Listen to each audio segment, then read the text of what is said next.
Everyone, today we finish up by looking at a couple of Psalms that don't fit the categories we've had so far. So from Psalm 1, blessed are those who do not follow the advice of the wicked, or take the path that sinners tread, or sit in the seat of scoffers. But their delight is in the instruction of the Lord, and on his teaching they meditate day and night.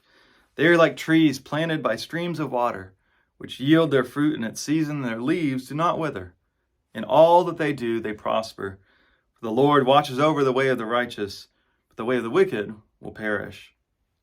So, like I said, not every psalm is in the orientation, disorientation, new orientation model. The main two other categories are wisdom psalms and royal psalms. And those are actually the first two psalms in the book, right? We're looking at Psalm 1 today. We'll look at Psalm 2 next week as an example of a royal or messianic psalm. As you think about wisdom, wisdom is an important part of the Hebrew Bible, the Old Testament. We have books like Proverbs or Ecclesiastes that also are kind of in this genre.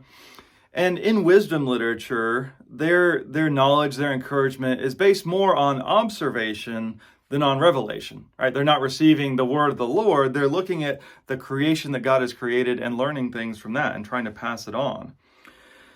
Wisdom literature is about living in a way that brings goodness and wholeness. The Hebrew word is shalom, peace, but more than just peace. So there's a moral element to it, right? Wisdom is not just being smart.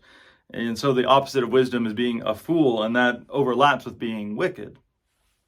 And so what we see in this first psalm is that God's instruction or teaching or law is the starting point for everything. Torah is the word, but instruction is probably a better understanding than law like we usually use. Another feature we see in wisdom psalms, wisdom literature, is this very simplistic black and white kind of division. Right? If you do the right thing, things will go well. If you do the wrong thing, you're going to suffer for it. Now, life is often a little more complicated than that. Do all righteous people always prosper, like they say here? But there is a good starting place. It's a little bit more in line with the Psalms of orientation of should be our expectation, even if we know it doesn't always happen that way. And so we get this lovely image here in the first Psalm of the tree planted by a stream of water.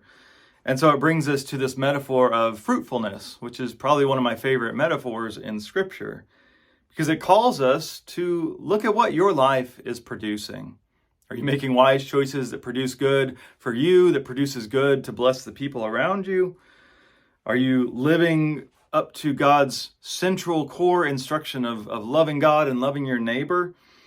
Or are you really not producing anything that's helping anybody? Are your efforts just empty chaff?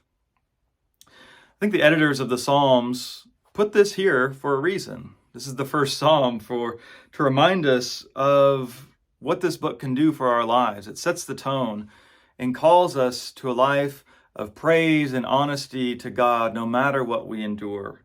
That's what wisdom actually looks like. The ability to name our moment and to speak to God in it.